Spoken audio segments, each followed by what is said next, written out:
Rhapsody of realities. आज 28 अक्टूबर 2020 बुधवार। आज का वेडनेसडे अक्टूबर 28 2020 पास्टर क्रिस ओयाखिलोमे के द्वारा लिखा गया, हमारे लिए पहुंचाया गया ये वचन के अंदर से सिखाने के लिए ये संदेश हम आज सीखेंगे।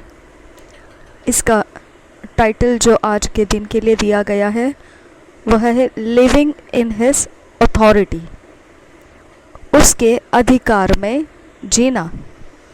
हम इंग्लिश और हिंदी दोनों भाषाओं में पूरा समझ लेंगे और उसके अनुसार हमारी ज़िंदगी में जो कुछ भी चाहिए वो हम स्वीकारेंगे और उसके साथ साथ हमारे विश्वास जीवन का स्तर ऊंचा होने के लिए जो हमें प्राप्त होगा इस संदेश में से, उससे हम इनकार नहीं करेंगे, उसे हम ग्रहण करेंगे। आज जो टाइटल दिया है लिविंग इन हिज अथॉरिटी, यह acts of apostle 17th chapter 28th verse इसमें से सिखाया जा रहा है। हम इसे सीखेंगे। पहले इंग्लिश में ये वचन हम पढ़ेंगे, फिर हम हिंदी में इसे पढ़ेंगे।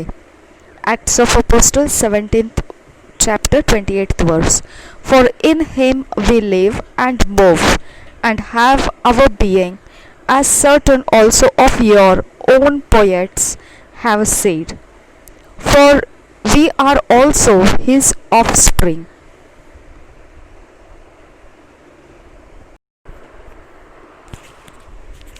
प्रेरितों के काम 17 अध्याय उसका 28 वचन इस प्रकार से लिखा गया है, क्योंकि हम उसी में जीवित रहते हैं और चलते फिरते और स्थिर रहते हैं, जैसा तुम्हारे कितने कवियों ने भी कहा है, हम तो उसी के वंशज हैं। और एक बार हम इस वचन को पढ़ेंगे। प्रेरितों के काम 17 अध्याय का 28 वचन, क्योंकि हम उसी में जीवित रहते और चलते फिरते और स्थिर रहते हैं, जैसा तुम्हारे कितने कवियों ने भी कहा है, हम तो उसी के वंशज हैं।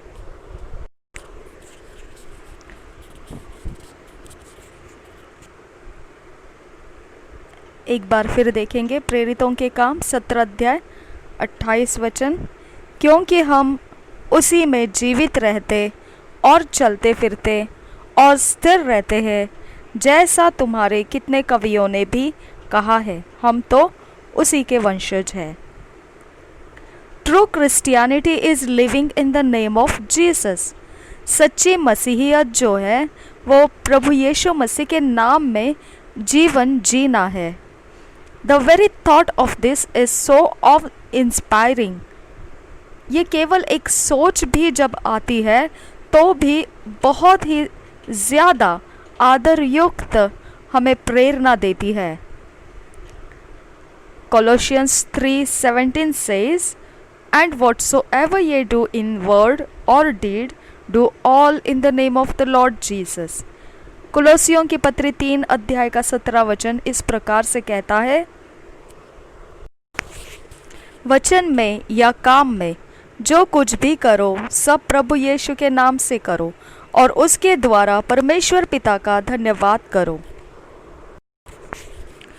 Doing all things in his name means living in his name. सब कुछ जब हम प्रभु यीशु मसीह के नाम से करते हैं तो उसका मतलब यह बनता है कि हम उसके नाम से जीवन जी रहे हैं। That's the key to a supernatural life. और यही वो चाबी है जो हमें अलौकिक जीवन देती है या फिर असाधारण जीवन देता है। That means you are living for him in his authority. तो इसका मतलब यह बनता है कि आप जीवन जीते हो उसके लिए, उसके अधिकार में।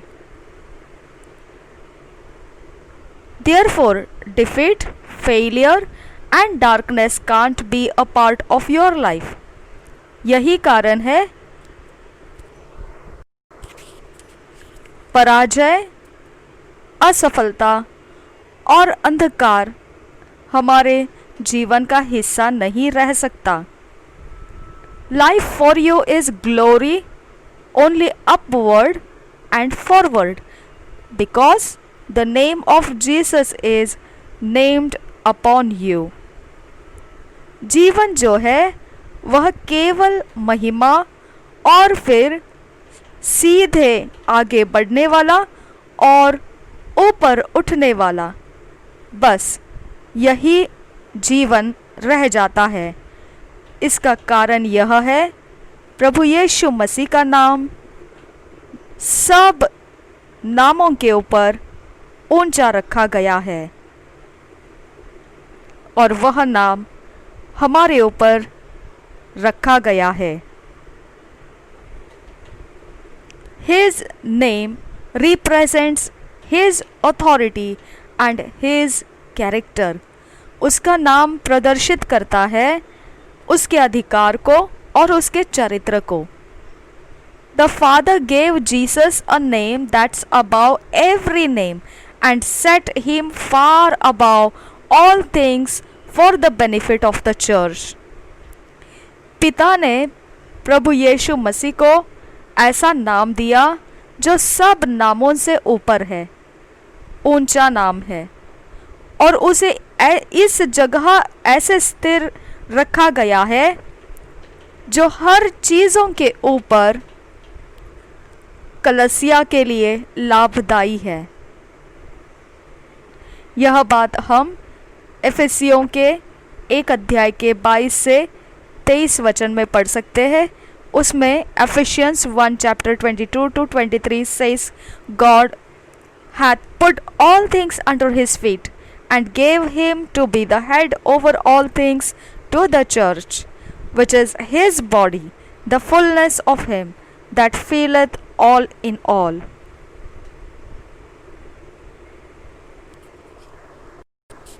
एफिसियों के पहले अध्याय के 22 और 23 वचन कहता है, और सब कुछ उसके पांवों तले कर दिया और उसे सब वस्तुओं पर शिरोमणि ठहराकर कलीसिया को दे दिया. यह उसकी देह है और उसी की परिपूर्णता है जो सब में सब कुछ पूर्ण करता है. The church is his body, and since all things have been placed beneath his feet, Satan is under your feet. कलीसिया जो है वो मसीह का शरीर है और इसके कारण कि सब कुछ उसके अधीन कर दिया गया है, प्रभु यीशु के पैरों के नीचे कर दिया गया है. इसके लिए शैतान भी उसके और हमारे पैरों के नीचे है. Failure, sickness, poverty and death are all under your feet. असफलता, बीमारियां, गरीबी और मृत्यु, ये सब हमारे पैरों के नीचे है. Everything in life is subject to you because you are seated with Christ in heavenly places. जीवन के अंदर का सब कुछ जो मायने रखता है वह सब कुछ आपके लिए वो अधीन कर दिया गया है, क्योंकि आप भी मसीह के साथ स्वर्ग के जगह में बैठे हुए हैं. If you find yourself in a distressing situation, declare, in the name of the Lord Jesus Christ, I decree a change. अगर कहीं आपने अपने आप को परेशानी के अवस्था में देख लिया तो आपने घोषणा लगा देना है, प्रभु यीशु के नाम से मैं घोषणा करता हूँ ये परिस्थिति बदल जाने की, बदलाव आने के लिए मैं घोषणा करता हूँ प्रभु यीशु के नाम से. Reign and subdue circumstances in his name. राज्य करो और सारी परिस्थितियां प्रभु यीशु के नाम के अधीन लेकर आ जाओ और उसके ऊपर अपना कब्जा कर लो। You have the authority in His name to reject anything that's not of God and endorse only that which is consistent with His perfect will for you. आपके पास अधिकार है प्रभु यीशु के नाम में।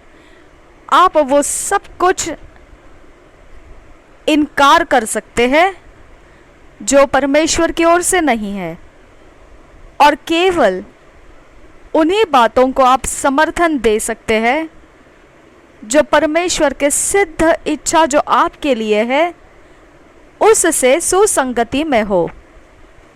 बाकी सब बातों को आप इनकार करने का अधिकार आपको यीशु मसीह के नाम में रहता है। जो भी परमेश्वर की ओर से नहीं है वो सब हम इनकार कर सकते हैं, और केवल वही बात जो परमेश्वर की हमारे अंदर सिद्ध इच्छा है उसके साथ सुसंगत रहने वाला जो भी बात होगा हम उसी के साथ समर्थन रख सकते हैं।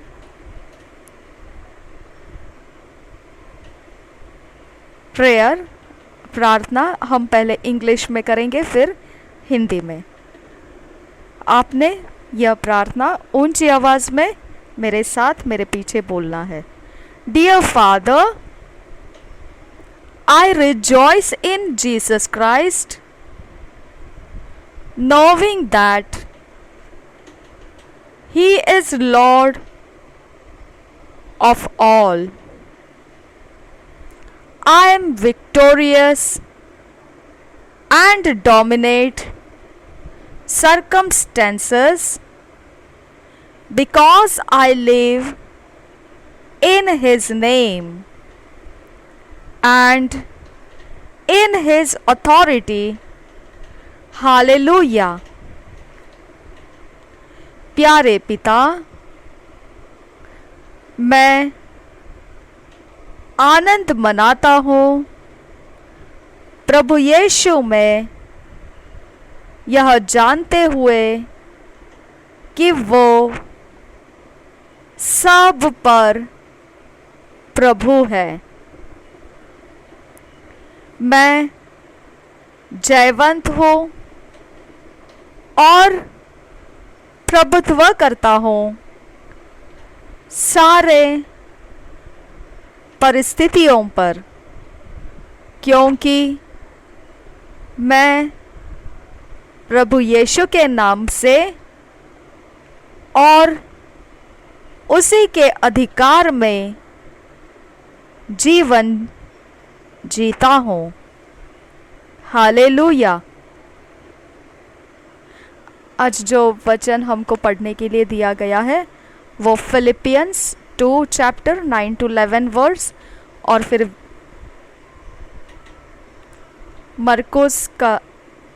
मार्क 16 चैप्टर 17 और 18 वचन।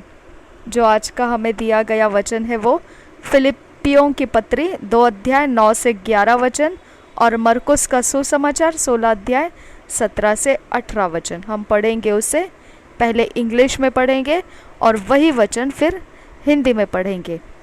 इंग्लिश में यहाँ पर दिया गया है वचन, हम उसी में से पढ़ेंगे और फिर हिंदी में BSI बाइबल में से पढ़ेंगे। फिलिपियों की पत्री 2 अध्याय 9 से 11 वचन। Philippians 2nd chapter 9 to 9, 10 and 11 verse.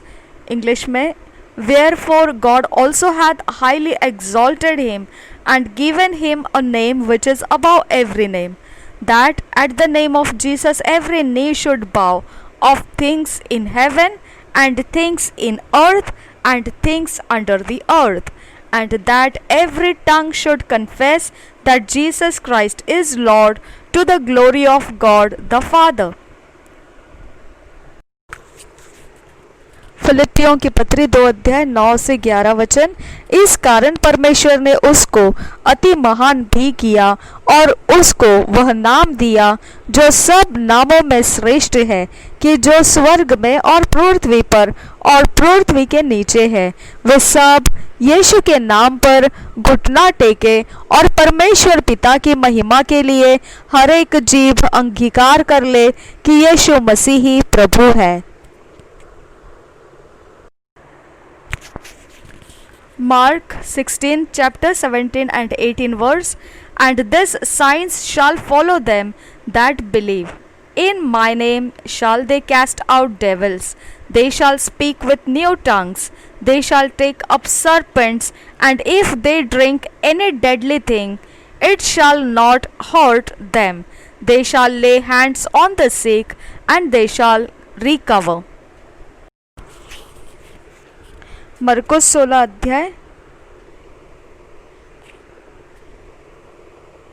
17 और 18 वचन।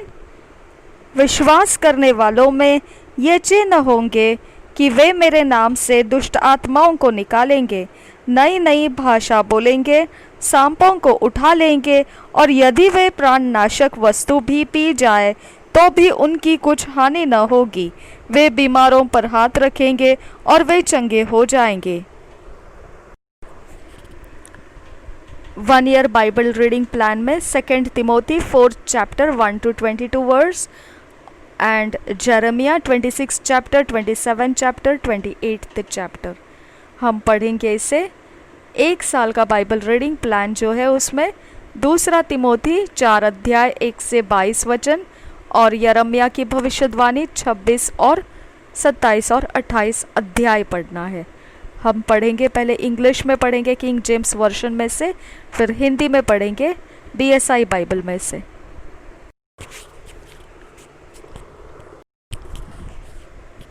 Second Timothy 4 chapter 1 to 22 verse, यानी फुल चैप्टर ये, और इसका इंट्रोडक्शन है Paul's solemn charge to Timothy. First verse है, I charge thee therefore before God and the Lord Jesus Christ, who shall judge the quick and the dead at his appearing and his kingdom. Preach the word, be instant in season, out of season, reprove, rebuke, exhort with all long suffering and doctrine. For the time will come when they will not endure sound doctrine, but after their own lusts shall they heap to themselves teachers having itching ears, and they shall turn away their ears from the truth, and shall be turned unto fables. But watch thou in all things, endure afflictions, do the work of an evangelist, make full proof of thy ministry, for I am now ready to be offered, and the time of my departure is at hand.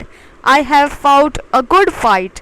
I have finished my course. I have kept the faith. Henceforth there is laid up for me a crown of righteousness, which the Lord, the righteous judge, shall give me at that day. Henceforth there is laid up for me a crown of righteousness, which the Lord, the righteous judge, shall give me at that day, and not to me only, but unto all them also that love his appearing. Do thy diligence to come shortly unto me, for Demas hath forsaken me, having loved this present world, and is departed unto Thessalonica, Crescens to Galatia, Titus unto Dalmatia. Only Luke is with me. Take Mark and bring him with thee, for he is profitable to me for the ministry. And Tychicus have I sent to Ephesus. The cloak that I left at Troas with Carpus, when thou comest, bring with thee, and the books, but especially the parchments. Alexander the coppersmith did me much evil. The Lord reward him according to his works, of whom be thou were also, for he hath greatly withstood our words. At my first answer no man stood with me, but all men forsook me. I pray God that it may not be laid to their charge. Notwithstanding the Lord stood with me and strengthened me, but by me the preaching might be fully known, and that all the Gentiles might hear, and I was delivered out of the mouth of the lion. And the Lord shall deliver me from every evil work, and will preserve me unto his heavenly kingdom, to whom be glory forever and ever. Amen. Salute Prisca and Aquila, and the household of Onesiphorus. Erastus abode at Corinth, but Trophimus have I left at Miletum sick. Do thy diligence to come before winter. Eubulus greeteth thee, and Prudence and Linus and Claudia and all the brethren. The Lord Jesus Christ be with thy spirit. Grace be with you. Amen. The second epistle unto Timotheus, ordained the first bishop of the church of the Ephesians, was written from Rome, when Paul was brought before Nero the second time.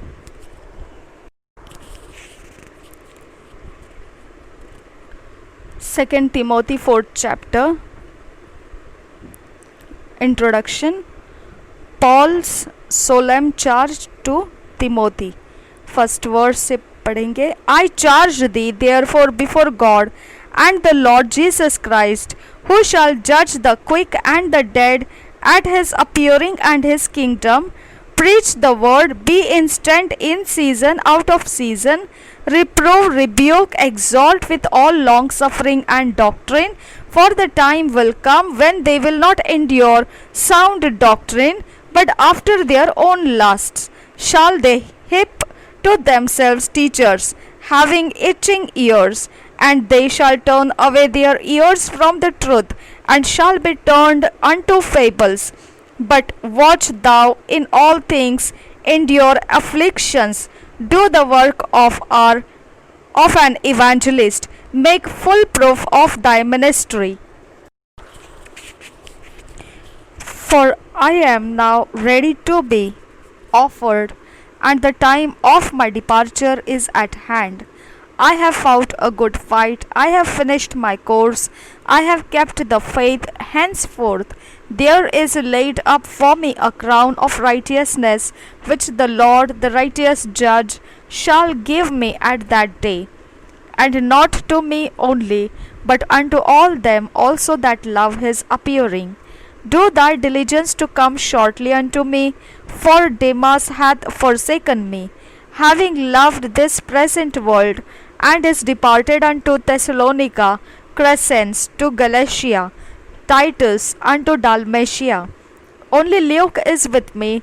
Take Mark and bring him with thee, for he is profitable to me for the ministry.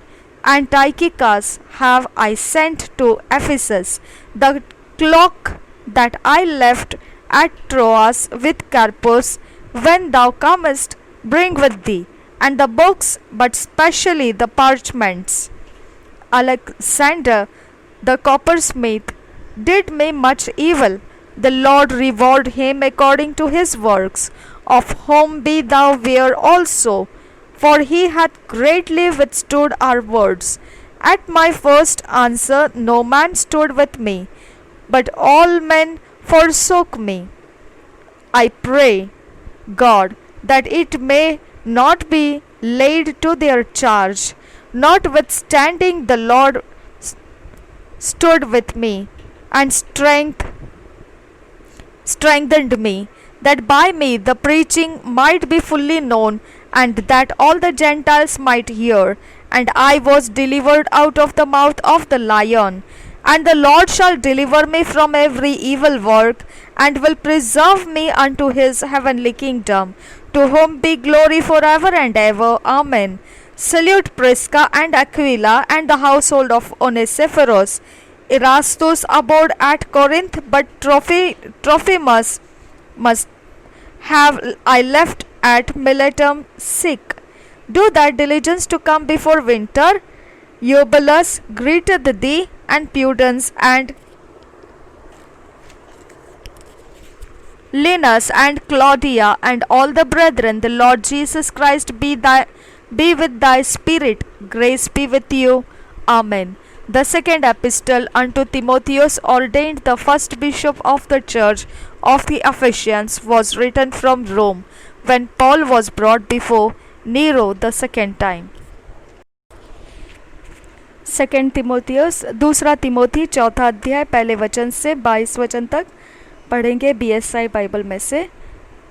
परमेश्वर और मसीह यीशु को गवाह करके, जो जीवितों और मरे हुओं का न्याय करेगा और उसके प्रकट होने और राज्य के सुधि दिलाकर, मैं तुझे आदेश देता हूँ कि तू वचन का प्रचार कर, समय और असमय तैयार रहे, सब प्रकार के सहनशीलता और शिक्षा के साथ उल्हाना दे और डांट और समझा, क्योंकि ऐसा समय आएगा जब लोग खरा उपदेश न सह सकेंगे, पर कानों की खुजली के कारण उनकी अभिलाषाओं के अनुसार अपने लिए बहुत से उपदेशक बटोर लेंगे और अपने कान सत्य से फेर कर कथा कहानियों पर लगाएंगे। पर तू सब बातों से सावधान रहे, दुख उठा, सुसमाचार प्रचार का काम कर और अपनी सेवा को पूरा कर, क्योंकि अब मैं अर्घ के समान उंडेला जाता हूँ और मेरे कूच का समय आ पहुँचा है। मैं अच्छी कुश्ती लड़ चुका हूँ, मैंने अपनी दौड़ पूरी कर ली है, मैंने विश्वास की रखवाली की है। भविष्य में मेरे लिए धर्म का वह मुकुट रखा हुआ है, जिसे प्रभु जो धर्मी और न्यायी है मुझे उस दिन देगा, और मुझे ही नहीं वरन उन सब को भी जो उसके प्रकट होने को प्रिय जानते हैं। व्यक्तिगत संदेश। मेरे पास शीघ्र आने का प्रयत्न कर, क्योंकि देमास ने इस संसार को प्रिय जानकर मुझे छोड़ दिया है और थिस्सलुनीको को चला गया है। क्रेसकेंस गलतिया को और तीतुस दलमतिया को चला गया है। केवल लूका मेरे साथ है। मरकुस को लेकर चला आ, क्योंकि सेवा के लिए वह मेरे बहुत काम का है। तुकीकोस को मैंने इफिसुस भेजा है, जो बागा में त्रोआस में करपुस के यहाँ छोड़ आया हूँ। जब तू आए तो उसे और पुस्तकें, विशेष करके चर्म पत्रों को लेते आना। सिकंदर उठे ठठेरे ने मुझसे बहुत बुराइयां की है। प्रभु उसे उसके कामों के अनुसार बदला देगा। तो भी उससे सावधान रहे, क्योंकि उसने हमारी बातों का बहुत ही विरोध किया है। मेरे पहले प्रतिवाद के समय किसी ने भी मेरा साथ नहीं दिया, वरन सब ने मुझे छोड़ दिया था।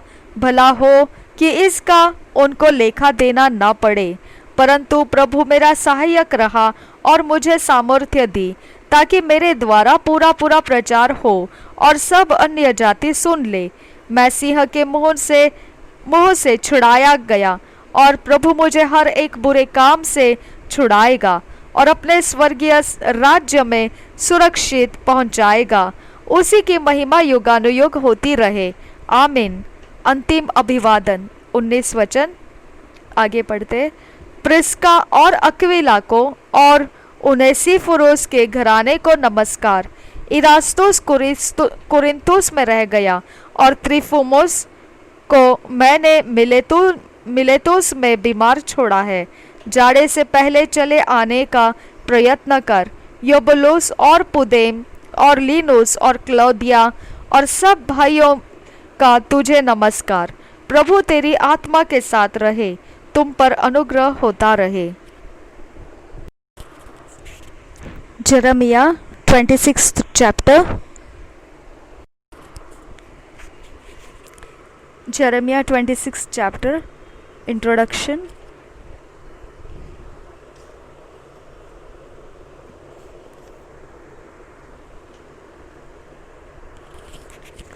Jeremiah exhorts to repentance.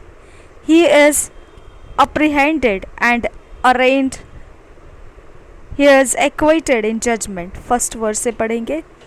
In the beginning of the reign of Jehoiakim the son of Josiah king of Judah came this word from the Lord, saying, Thus saith the Lord, Stand in the court of the Lord's house, and speak unto all the cities of Judah which come to worship in the Lord's house, all the words that I command thee to speak unto them, diminish not a word. If so be they will hearken, and turn every man from his evil way, that I may repent me of the evil which I purpose to do unto them, because of the evil of their doings. And thou shalt say unto them, Thus saith the Lord, If ye will not hearken to me, to walk in my law which I have set before you, to hearken to the words of my servants the prophets, whom I sent unto you, both rising up early and sending them,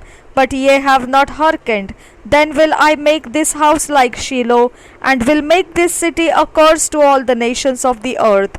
So the priests and the prophets and all the people heard Jeremiah speaking these words in the house of the Lord.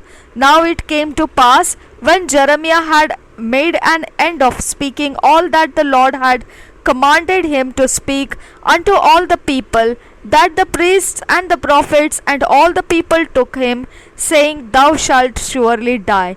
Why hast thou prophesied in the name of the Lord, saying, This house shall be like Shiloh, and this city shall be desolate, without an inhabitant? And all the people were gathered against Jeremiah in the house of the Lord. When the princes of Judah heard these things, then they came up from the king's house unto the house of the Lord, and sat down in the entry of the new gate of the Lord's house. Then spake the priests and the prophets unto the princes and to all the people, saying, This man is worthy to die, for he hath prophesied against this city, as ye have heard with your ears. Then spake Jeremiah unto all the princes and to all the people, saying, The Lord sent me to prophesy against this house and against this city all the words that ye have heard. Therefore now amend your ways and your doings, and obey the voice of the Lord your God, and the Lord will repent him in the evil that he hath pronounced against you. As for me, behold, I am in your hand. Do with me as seemeth good and meet unto you. But now ye for certain that if ye put me to death, ye shall surely bring innocent blood upon yourselves, and upon this city, and upon the inhabitants thereof. For of a truth the Lord hath sent me unto you to speak all these words in your ears.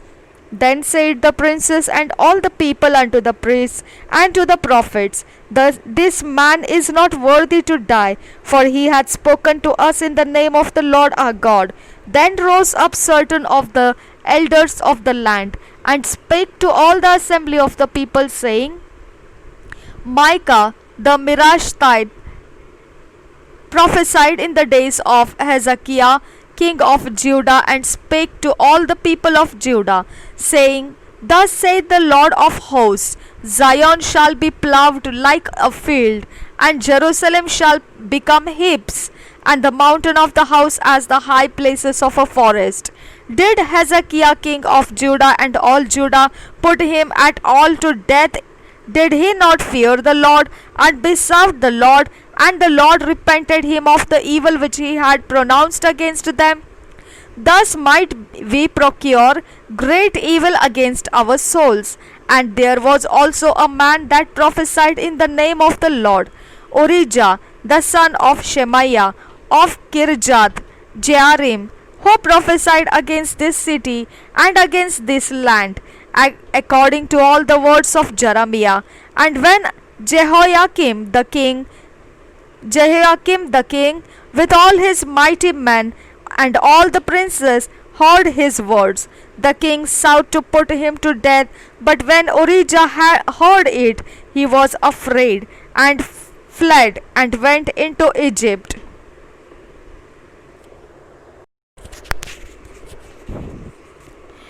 And they fetched forth Urijah out of Egypt, and brought him unto Jehoiakim the king, who slew him with the sword, and cast his dead body into the graves of the common people.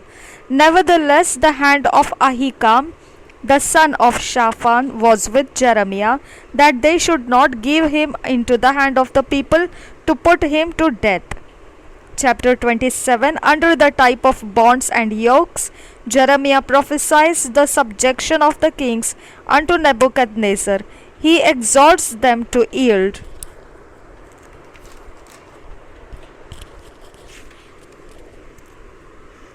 First verse से पढ़ेंगे. In the beginning of the reign of Jehoiakim, the son of Josiah king of Judah, came this word unto Jeremiah from the Lord, saying, Thus saith the Lord to me, Make thee bonds and yokes, and put them upon thy neck, and send them to the king of Edom, and to the king of Moab, and to the king of Ammonites, and to the king of Tyrus, and to the king of Zidon, by the hand of the messengers which come to Jerusalem unto Zedekiah king of Judah, and command them to say unto their masters, Thus saith the Lord of hosts, the God of Israel, Thus shall ye say unto your masters, I have made the earth, the man and the beast that are upon the ground, by my great power and by my outstretched arm, and have given it whom it seemed meet unto me. And now have I given all these lands into the hand of Nebuchadnezzar, the king of Babylon, my servant, and the beasts of the field have I given him also to serve him.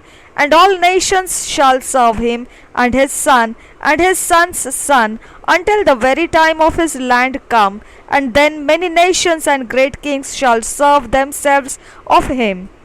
And it shall come to pass that the nation and kingdom which will not serve the same Nebuchadnezzar, the king of Babylon, and that will not put their neck under the yoke of the king of Babylon, that nation will I punish, saith the Lord, with the sword, and with the famine, and with the pestilence, until I have consumed them by his hand.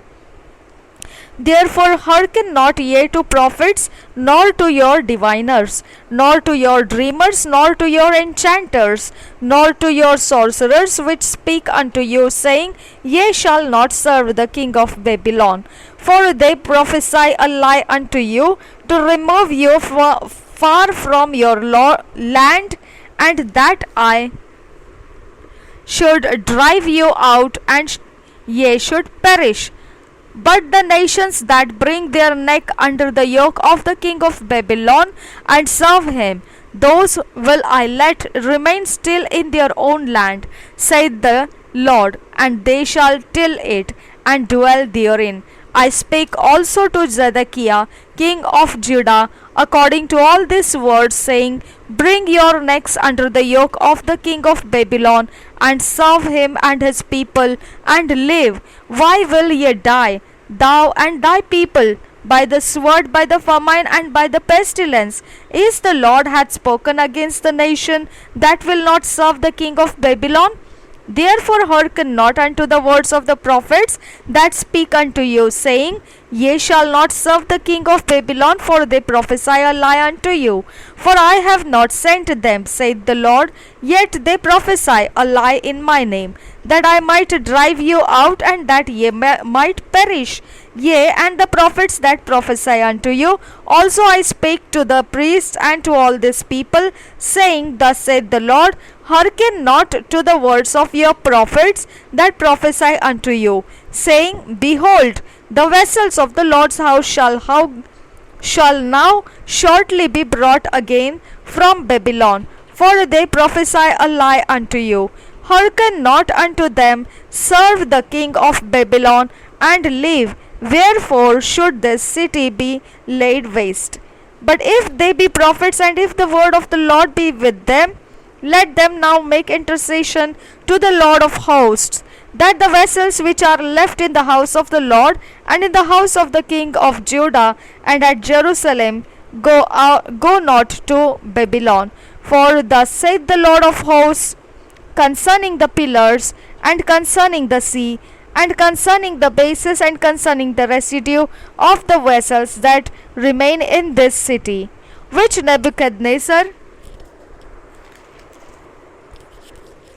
king of Babylon, took not, when he carried away captivity Jeconiah the son of Jehoiakim, king of Judah, from Jerusalem to Babylon, and all the nobles of Judah and Jerusalem.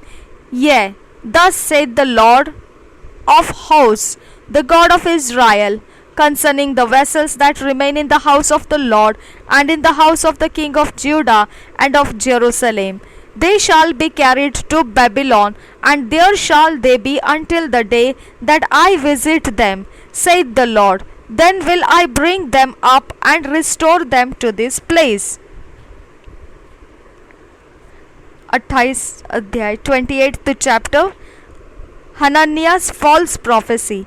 He breaks Jeremiah's yoke. Jeremiah foretells of an iron yoke and Hananiah's death. First verse से पढ़ेंगे. And it came to pass the same year, in the beginning of the reign of Zedekiah king of Judah, in the 4th year and in the 5th month, that Hananiah the son of Azur the prophet, which was of Gibeon, spake unto me in the house of the Lord, in the presence of the priests and of all the people, saying, Thus speaketh the Lord of hosts, the God of Israel, saying, I have broken the yoke of the king of Babylon. Within 2 full years will I bring again into this place all the vessels of the Lord's house that Nebuchadnezzar king of Babylon took away from this place, and carried them to Babylon. And I will bring again to this place Jeconiah the son of Jehoiakim king of Judah, with all the captives of Judah that went into Babylon, saith the Lord. For I will break the yoke of the king of Babylon. Then the prophet Jeremiah said unto the prophet Hananiah in the presence of the priest, and in the presence of all the people that stood in the house of the Lord, even the prophet Jeremiah said, Amen. The Lord do so, the Lord perform thy words, which thou hast prophesied, to bring again the vessels of the Lord's house, and all that is carried away captive from Babylon into this place. Nevertheless, hear thou now this word that I speak in thine ears, and in the ears of all the people. The prophets that have been before me and before thee of old prophesied both against many countries, and against great kingdoms of war, and of evil, and of pestilence. The prophet which prophesieth of peace, when the word of the prophet shall come to pass, then shall the prophet be known that the Lord had truly sent him. Then Hananiah the prophet took the yoke from off the prophet Jeremiah's neck, and brake it. And Hananiah spake in the presence of all the people, saying, Thus saith the Lord, even so will I break the yoke of Nebuchadnezzar king of Babylon from the neck of all nations within the space of 2 full years. And the prophet Jeremiah went his way. Then the word of the Lord came unto Jeremiah the prophet, after that Hananiah the prophet had broken the yoke from off the neck of the prophet Jeremiah, saying, Go and tell Hananiah, saying, Thus saith the Lord, thou hast broken the yokes of wood, but thou shalt make for them yokes of iron. For thus saith the Lord of hosts, the God of Israel, I have put a yoke of iron upon the neck of all these nations, that they may serve Nebuchadnezzar king of Babylon, and they shall serve him. And I have given him the beasts of the field also. Then said the prophet Jeremiah unto Hananiah the prophet, Hear now, Hananiah, the Lord hath not sent thee, but thou makest this people to trust in a lie. Therefore thus saith the Lord, Behold, I will cast thee off from off the face of the earth this year. Thou shalt die, because thou hast taught rebellion against the Lord. So Hananiah the prophet died the same year in the 7th month.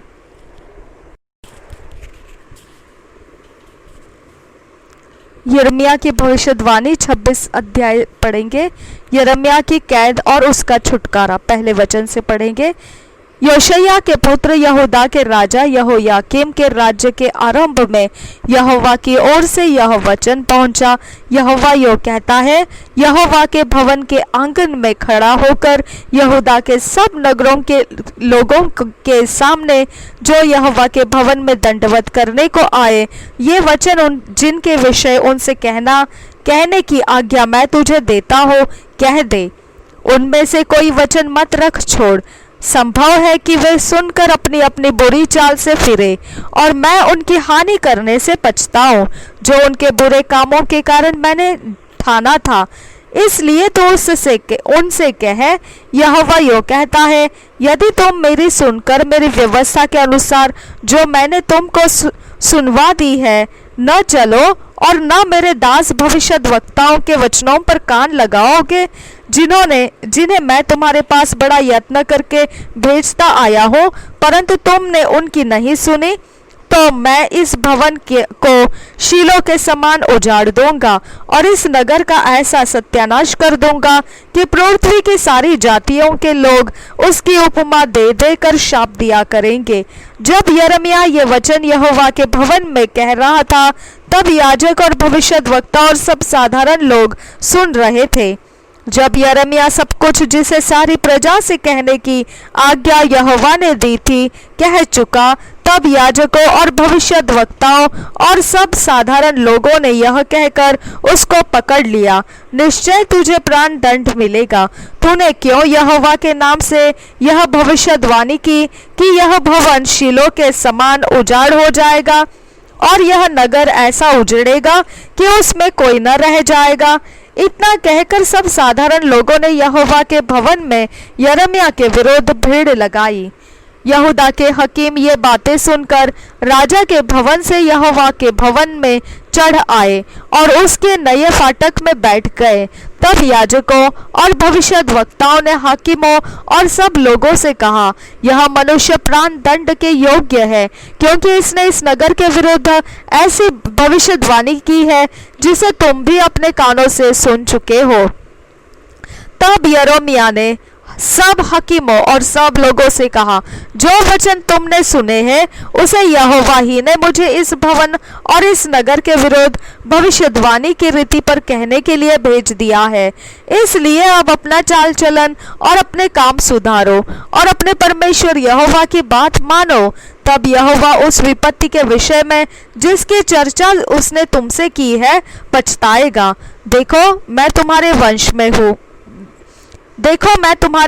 में हूँ, जो कुछ तुम्हारी दृष्टि में भला और ठीक हो वही मेरे साथ करो।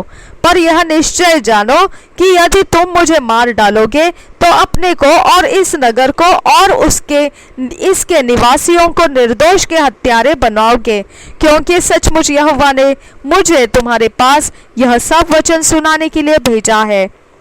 तब हकीमों और सब लोगों ने याजकों और नबियों से कहा, यह मनुष्य प्राण दंड के योग्य नहीं है।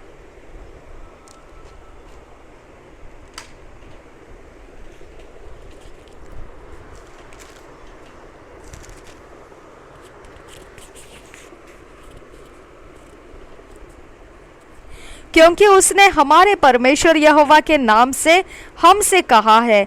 तब देश के पुरनियों में से कितनों ने उठकर प्रजा की सारी मंडली से कहा, यहूदा के राजा हिजकिय्याह के दिनों में मोरशेतवासी मीकायाह भविष्यवाणी कहता था। उसने यहूदा के सारे लोगों से कहा, सेनाओं का यहोवा यो कहता है कि सिय्योन जोत कर खेत बनाया जाएगा और यरूशलेम खंडहर हो जाएगा और भवन वाला पर्वत जंगली स्थान हो जाएगा। क्या यहूदा के राजा हिजकिय्याह ने या किसी यहूदी ने उसको कहीं मरवा डाला? क्या उस राजा ने यहोवा का भय न माना और उससे विनती न की? तब यहोवा ने जो विपत्ति पर उन पर डालने के लिए कहा था उसके विषय क्या वह न पछताया? ऐसा करके हम अपने प्राणों की बड़ी हानि करेंगे। फिर शमाया का पुत्र उरिया नामक किर्यत्यारीम का एक पुरुष जो यहोवा के नाम से भविष्यवाणी करता था, उसने भी इस नगर और इस देश के विरुद्ध ठीक ऐसी ही भविष्यवाणी की जैसी यिर्मयाह ने अभी की थी। जब यहोयाकीम राजा और उसके सब वीरों और सब हकीमों ने उसके वचन सुने, तब राजा ने उसे मरवा डालने का यत्न किया, और उरिय्याह उसे यह सुनकर डर के मारे मिस्र को भाग गया। तब यहोयाकीम राजा ने मिस्र में लोग भेजे, अर्थात अकबोर के पुत्र एलनातान को कुछ और पुरुषों के साथ मिस्र को भेजा। वे उरिय्याह को मिस्र से निकालकर यहोयाकीम राजा के पास ले आए, और उसने उसे तलवार से मरवाकर उसके शव को साधारण लोगों की कब्रों में फिकवा दिया। परंतु शापान का पुत्र अहीकाम यिर्मयाह की सहायता करने लगा, और वह लोगों के वश में वध होने के लिए नहीं दिया गया। 27 अध्याय यिर्मयाह की गर्दन पर जुआ। योशिय्याह के पुत्र यहूदा के राजा सिदकिय्याह के राज्य के आरंभ में यहोवा की ओर से यह वचन यिर्मयाह के पास पहुंचा। यहोवा ने मुझसे यह कहा, बंधन और जुए बनवाकर अपनी गर्दन पर रख।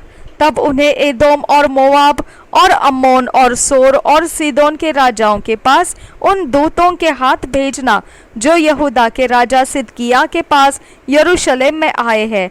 उनको उनके स्वामियों के लिए यह कहकर आज्ञा देना,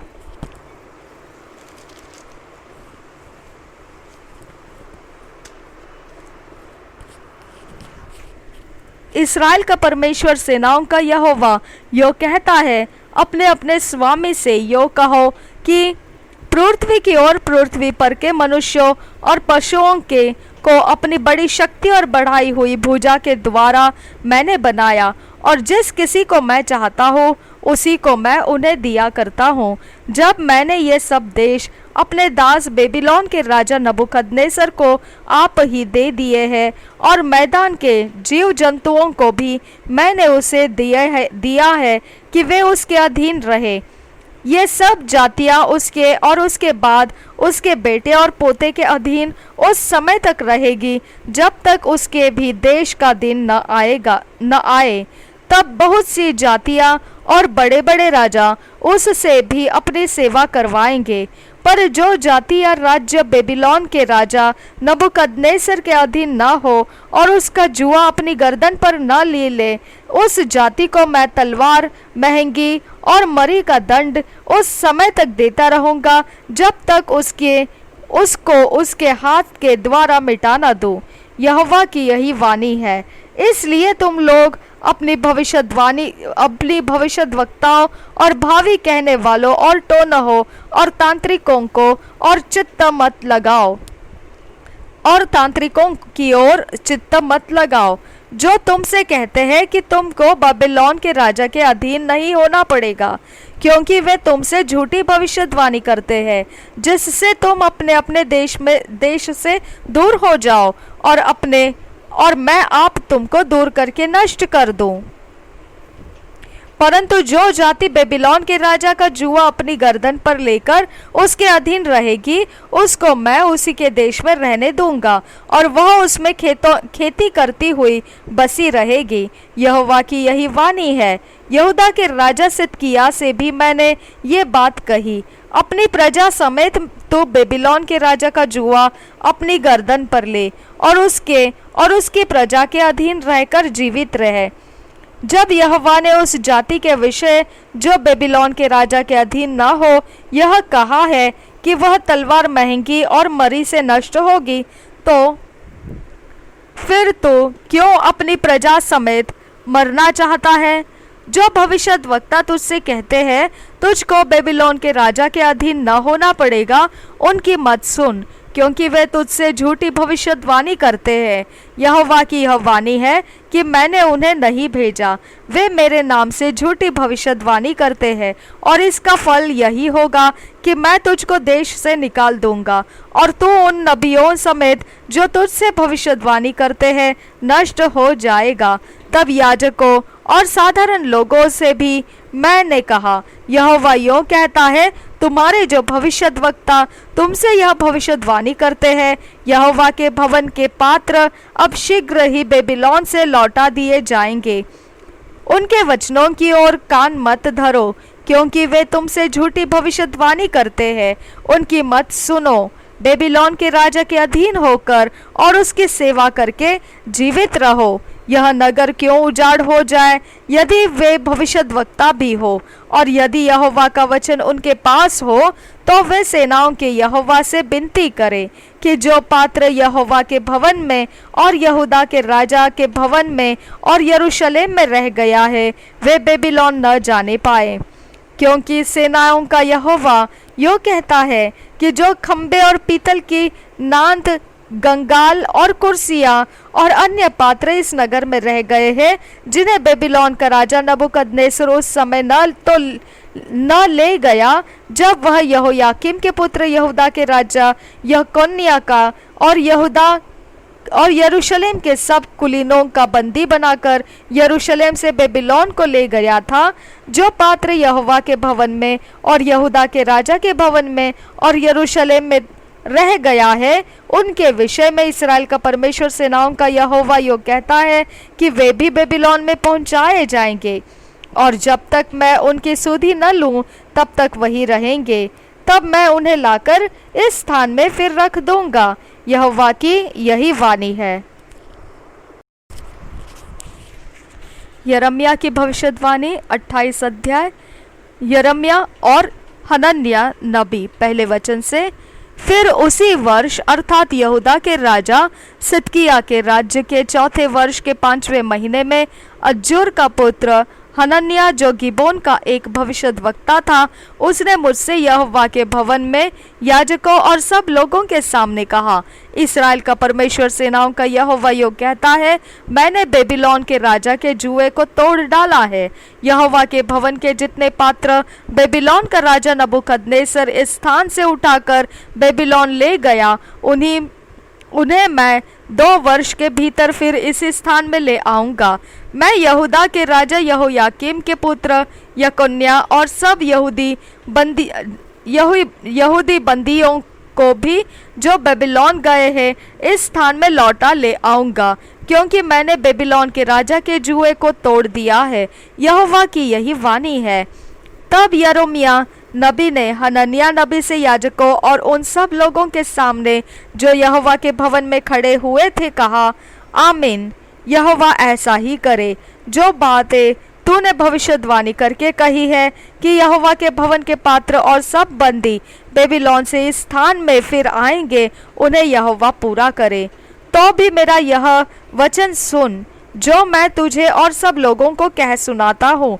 जो भविष्यद्वक्ता प्राचीन काल से मेरे और तेरे पहले होते आए थे, उन्होंने तो बहुत से देशों और बड़े बड़े राज्यों के विरुद्ध युद्ध और विपत्ति और मरी के विषय भविष्यवाणी की थी। परंतु जो भविष्यद्वक्ता कुशल के विषय भविष्यवाणी करे, तो जब उसका वचन पूरा हो गया, तब ही उस भविष्यद्वक्ता के विषय यह निश्चय हो जाएगा कि यह सचमुच यहोवा का भेजा हुआ है। तब हनन्याह भविष्यद्वक्ता ने उस जुए को जो यिर्मयाह भविष्यद्वक्ता की गर्दन पर था उतार कर तोड़ दिया, और हनन्याह ने सब लोगों के सामने कहा, यहोवा यो कहता है, इसी प्रकार से मैं पूरे 2 वर्ष के भीतर बेबीलोन के राजा नबूकदनेस्सर के जुए को सब जातियों की गर्दन पर से उतार कर तोड़ दूंगा। तब यिर्मयाह भविष्यद्वक्ता चला गया।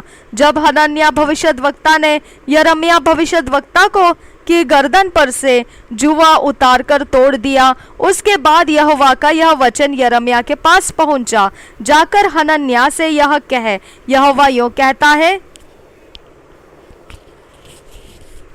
तूने काठ का जुआ तो तोड़ दिया, परंतु ऐसा करके तूने उसके बदले लोहे का जुआ बना लिया है। क्योंकि इस्राएल का परमेश्वर सेनाओं का यहोवा यो कहता है कि मैं इन सब जातियों की गर्दन पर लोहे का जुआ रखता हूँ, और वे बेबीलोन के राजा नबूकदनेस्सर के अधीन रहेंगे, और इनको उसके अधीन होना पड़ेगा, क्योंकि मैदान के जीव जंतु भी मैं उसके वश में कर देता हूँ। यिर्मयाह नबी ने हनन्याह नबी से यह भी कहा, हे हनन्याह, देख, यहोवा ने तुझे नहीं भेजा, तूने इन लोगों को झूठी आशा दिलाई है। इसलिए यहोवा तुझसे यो कहता है, देख, मैं तुझको पृथ्वी के ऊपर से उठा दूंगा, इसी वर्ष में तू मरेगा, क्योंकि तूने यहोवा की ओर से फिरने की बातें कही है। इस वचन के अनुसार हनन्याह उसी वर्ष के 7वें महीने में मर गया। 2 साल के बाइबल रीडिंग के प्लान में जेम्स 2 अध्याय 1 से 26 वचन और यहेजकेल की भविष्यवाणी 28 अध्याय। पहले हम इंग्लिश में किंग जेम्स वर्जन में से पढ़ेंगे और फिर हिंदी में BSI बाइबल में से। याकूब की पत्री 2 अध्याय 1 से 26 और यहेजकेल की भविष्यवाणी 28 वचन। James 2nd chapter 1 to 26 verse, Ezekiel 28th chapter। James chapter 2 1 to 26 verses हम पढ़ेंगे। इंट्रोडक्शन में दिया है, we must not regard the rich and despise the poor, the guilt of any one breach of the law of faith without works. First verse से पढ़ेंगे। My brethren, have not the faith of our Lord Jesus Christ, the Lord of glory, with respect of persons. For if there come unto your assembly a man with a gold ring in goodly apparel, and there come in also a poor man in vile raiment, and ye have respect to him that weareth the gay clothing, and say unto him, Sit thou here in a good place, and say to the poor, Stand thou there, or sit here under my footstool. Are ye not then partial in yourselves, and are become judges of evil thoughts? Hearken, my beloved brethren, hath not God chosen the poor of this world rich in faith, and heirs of the kingdom which he hath promised to them that love him? But ye have despised the poor. Do not rich men oppress you, and draw you before the judgment seats? Do not they blaspheme that worthy name by the which ye are called? If ye fulfill the royal law according to the scripture, thou shalt love thy neighbor as thyself, ye do well. But if ye have respect to persons, ye commit sin, and are convinced of the law as transgressors. For whosoever shall keep the whole law and yet offend it in one point, he is guilty of all. For he that has said, Do not commit adultery, said also, Do not kill. Now if thou commit no adultery, yet if thou kill, thou art become a transgressor of the law. So speak ye, and so do, as they that shall be judged by the law of liberty.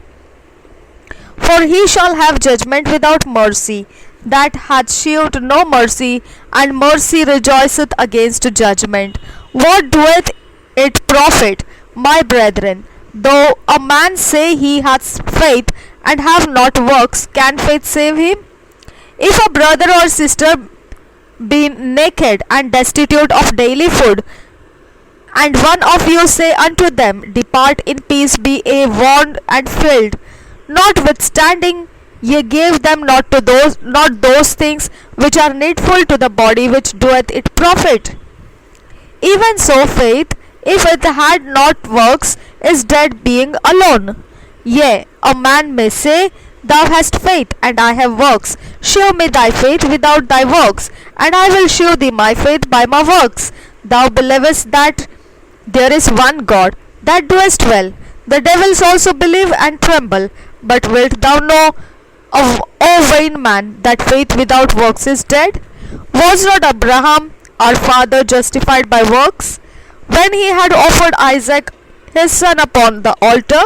Seest thou how faith wrought with his works, and by works was faith made perfect? And the scripture was fulfilled which saith, Abraham believed God, and it was imputed unto him for righteousness, and he was called the friend of God. Yea, see then how that by works a man is justified, and not by faith only. Likewise also was not Rahab the harlot justified by works, when she had received the messengers and had sent out another way. For as the body without the spirit is dead, so faith without works is dead also. याकूब की पत्री दूसरा अध्याय। पक्षपात के विरुद्ध चेतावनी। पहले वचन से पढ़ेंगे। हे मेरे भाइयों, हमारे महिमा युक्त प्रभु यीशु मसीह पर तुम्हारा विश्वास पक्षपात के साथ न हो, क्योंकि यदि एक पुरुष सोने के छल्ले और सुंदर वस्त्र पहने हुए तुम्हारी सभा में आए और एक कंगाल भी मैले कुचले कपड़े पहने हुए आए, और तुम उस सुंदर वस्त्र वाले का मुंह देखकर कहो तू वहाँ अच्छी जगह बैठ, और उस कंगाल से कहो तू यहाँ खड़ा रहे या मेरे पाँवों को के पास बैठ, तो क्या तुमने आपस में भेदभाव न किया और बुरे विचार से न्याय करने वाले न ठहरे? हे मेरे प्रिय भाइयों, सुनो। क्या परमेश्वर ने इस जगत के कंगालों को नहीं चुना कि विश्वास में धनी और उस राज्य के अधिकारी हो जिसकी प्रतिज्ञा उसने उनसे की है जो उससे प्रेम रखते हैं? पर तुमने उस कंगाल का अपमान किया। क्या धनी लोग तुम पर अत्याचार नहीं करते, और क्या वे ही तुम्हें कचहरियों में घसीट घसीट कर नहीं ले जाते? क्या वे उस उत्तम नाम की निंदा नहीं करते जिसके तुम कहलाते हो? तो भी यदि तुम पवित्र शास्त्र के इस वचन के अनुसार कि तो अपने पड़ोसी से अपने समान प्रेम रख, सचमुच उस राज व्यवस्था को पूरी करते हो तो अच्छा ही करते हो। पर यदि तुम पक्षपात करते हो तो पाप करते हो, और व्यवस्था तुम्हें अपराधी ठहराती है।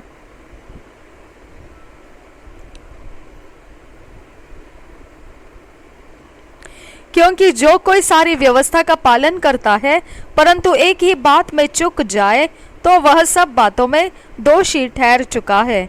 इसलिए कि जिसने यह कहा तो व्यभिचार न करना, उसी ने यह भी कहा तो हत्या न करना। इसलिए यदि तूने व्यभिचार तो नहीं किया पर हत्या की, तो भी तो व्यवस्था का उल्लंघन करने वाला ठहरा। तुम उन लोगों के समान वचन बोलो और काम भी करो जिनका न्याय स्वतंत्रता के व्यवस्था के अनुसार होगा, क्योंकि जिसने दया नहीं की उसका न्याय बिना दया के होगा। दया पर जयवंत होती है, दया न्याय पर जयवंत होती है। विश्वास और कर्म। 14 वचन से आगे। हे मेरे भाइयों, यदि कोई कहे कि मुझे विश्वास है पर वह कर्म न करता हो, तो इससे क्या लाभ? क्या ऐसा विश्वास कभी उसका उद्धार कर सकता है? यदि कोई भाई या बहन नंगे उघाड़े हो और उन्हें प्रतिदिन भोजन की घटी हो, और तुम में से कोई उनसे कहे कुशल से जाओ, तुम गर्म रहो और तृप्त रहो, पर जो वस्तुएं देह के लिए आवश्यक है वह उन्हें न दे, तो क्या लाभ?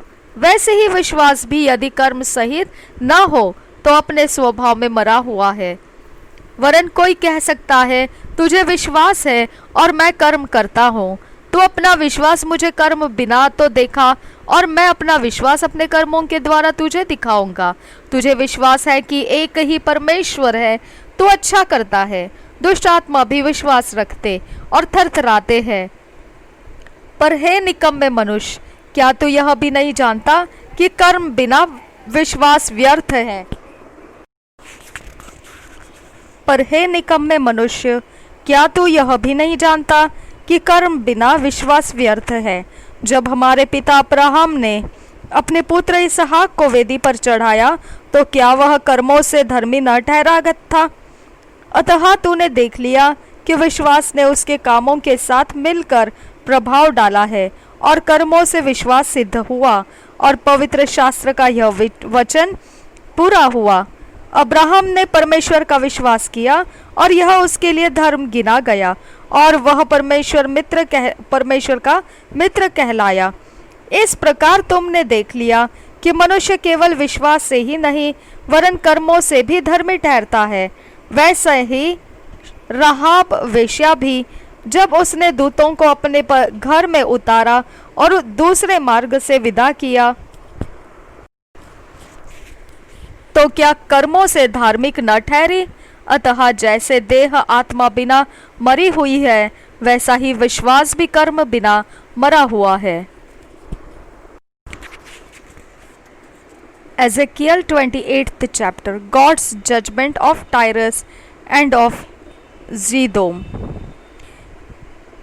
First verse say, The word of the Lord came again unto me, saying, Son of man, say unto the prince of Tyrus, Thus saith the Lord God, because thine heart is lifted up, and thou hast said, I am a God, I sit in the seat of God in the midst of the seas, yet thou art a man and not God, though thou set thine heart as the heart of God.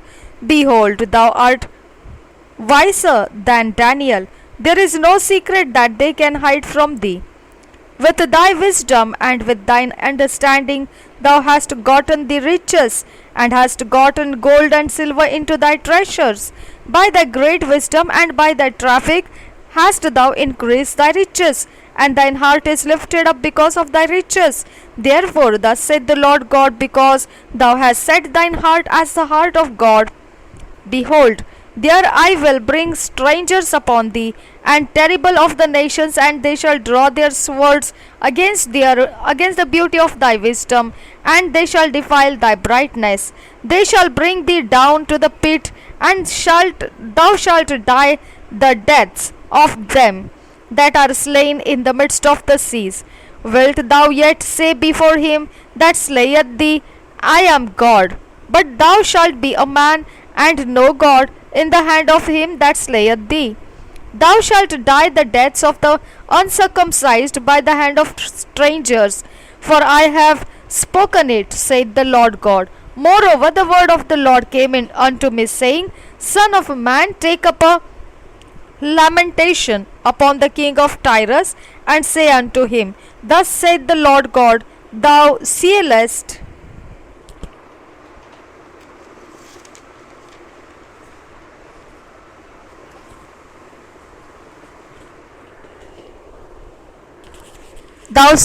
up the sum, full of wisdom and perfect in beauty. Thou hast been in Eden, the garden of God. Every precious stone was thy covering, the sardius, the topaz, and the diamond, the beryl, the onyx, and the jasper, the sapphire, and emerald, and the carbuncle, and gold, and the workmanship of thy tabrets, and of thy pipes was prepared in thee in the day that thou wast created. Thou art the anointed cherub that covereth, and I have set thee so. Thou wast upon the holy mountain of God. Thou hast walked up and down in the midst of the stones of fire. Thou wast perfect in thy ways from the day that thou wast created, till iniquity was found in thee. By the multitude of thy merchandise they have filled the midst of thee with violence, and thou hast sinned. Therefore I will cast thee as profane out of the mountain of God. I will destroy thee, O covering cherub, from the midst of the stones of fire. Thine heart was lifted up because of thy beauty. Thou hast corrupted thy wisdom by reason of thy brightness. I will cast thee to the ground. I will lay thee before kings, that they may behold thee. Thou hast defiled thy sanctuaries by the multitude of thine iniquities. By the iniquity of thy traffic, therefore will I bring forth a fire from the midst of thee.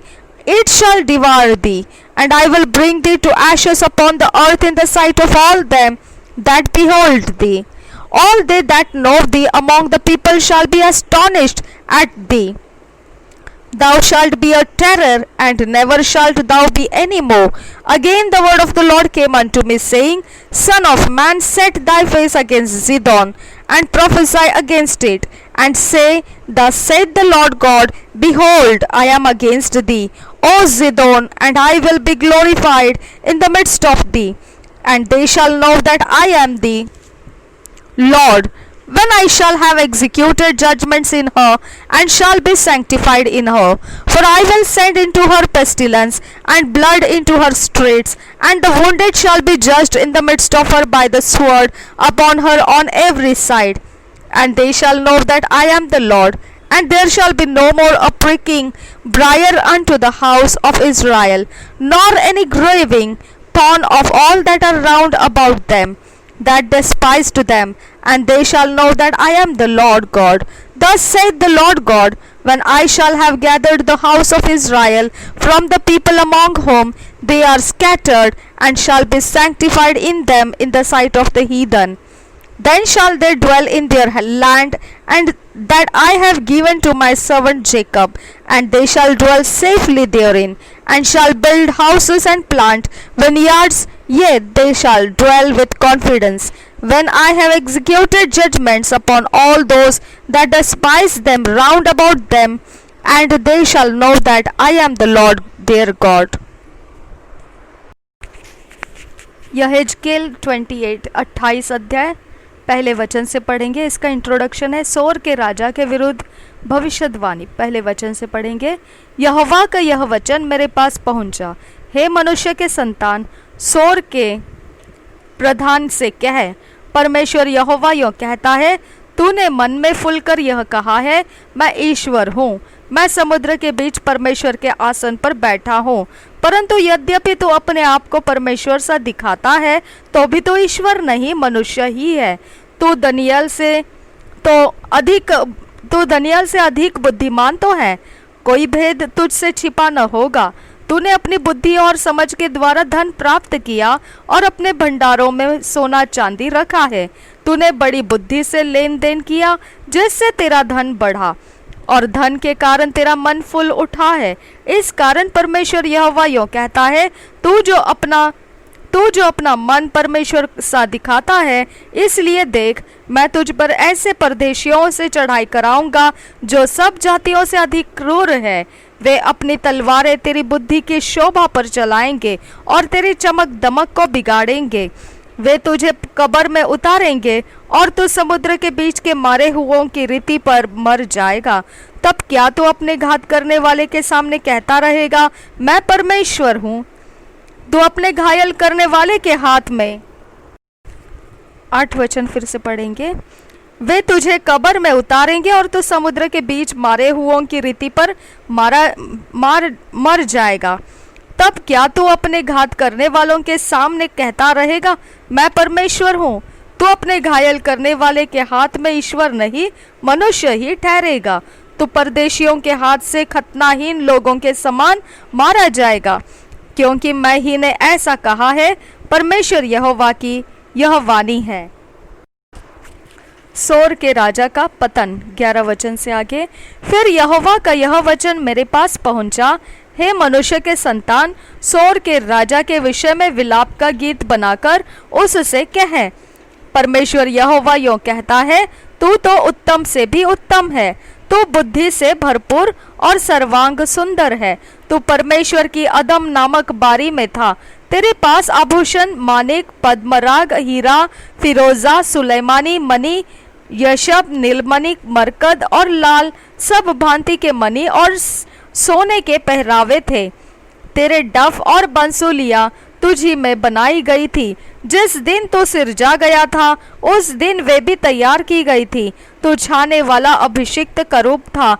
मैंने तुझे ऐसा ठहराया कि तू परमेश्वर के पवित्र पर्वत पर रहता था। तू आग सरीखे चमकने वाले मणियों के बीच चलता फिरता था। जिस दिन से तू सिरजा गया और जिस दिन तक तुझ में कुटिलता न पाई गई, उस समय तक तू अपनी सारी चाल चलन में निर्दोष रहा। परंतु लेन देन की बहुतायत के कारण तू उपद्रव से भर कर पापी हो गया। इसी से मैंने तुझे अपवित्र जानकर परमेश्वर के पर्वत पर से उतारा। और हे छाने वाले करूब, मैंने तुझे आग सरीखे चमकने वाले मणियों के बीच से नष्ट किया है। सुंदरता के कारण तेरा मन फूल उठा था और वैभव के कारण तेरी बुद्धि बिगड़ गई थी। मैंने तुझे भूमि पर पटक दिया और राजाओं के सामने तुझे रखा कि वे तुझको देखे। तेरे अधर्म के कामों की बहुतायत से और तेरे लेन देन की कुटिलता से तेरे पवित्र स्थान अपवित्र हो गए। इसलिए मैंने तुझ में से ऐसी आग उत्पन्न की जिससे तू भस्म हुआ, और मैंने तुझे सब देखने वालों के सामने भूमि पर भस्म कर डाला है। देश देश के लोगों में से जितने तुझे जानते हैं सब तेरे कारण विस्मित हुए। तू भय का कारण हुआ है और फिर कभी पाया न जाएगा। सीदोन के विरुद्ध भविष्यवाणी 20 वचन से आगे। यहोवा का यह वचन मेरे पास पहुंचा, हे मनुष्य के संतान, अपना मुख सीदोन की ओर करके उसके विरुद्ध भविष्यवाणी कर और कह, प्रभु यहोवा यो कहता है, हे सीदोन, मैं तेरे विरुद्ध हूँ, मैं तेरे बीच अपनी महिमा कराऊंगा। जब मैं उसके बीच दंड दूंगा और उसमें अपने को पवित्र ठहराऊंगा, तब लोग जान लेंगे कि मैं यहोवा हूँ। मैं उसमें मरी फैलाऊंगा और उसके सड़कों में लहू बहाऊंगा और उसके चारों ओर तलवार चलेगी। तब उसके बीच घायल लोग गिरेंगे और वे जान लेंगे कि मैं यहोवा हूँ। इज़राइल को आशीष मिलेगी। इस्राएल के घराने के चारों ओर की जितनी जातियां उनके साथ अभिमान का बर्ताव करती है, उनमें से कोई उनका चुभने वाला कांटा या बेधने वाला शूल फिर न ठहरेगी। तब वे जान लेंगी कि मैं परमेश्वर यहोवा हूँ। परमेश्वर यहोवा यो कहता है, जब मैं इस्राएल के घराने को उन सब लोगों में से इकट्ठा करूंगा जिनके बीच वे तितर बितर हुए हैं, और देश देश के लोगों के सामने उनके द्वारा पवित्र ठहरूंगा, तब वे उस देश में वास करेंगे जो मैंने अपने दास याकूब को दिया था। वे उसमें निडर बसे रहेंगे। वे घर बनाकर और दाख की बारियां लगाकर निडर रहेंगे। तब मैं उनके चारों ओर के सब लोगों को दंड दूंगा जो उनसे अभिमान का बर्ताव करते हैं। तब वे जान लेंगे कि उनका परमेश्वर यहोवा ही है। प्रभु यीशु हम सब के साथ बना रहे। आमेन, आमेन, आमेन।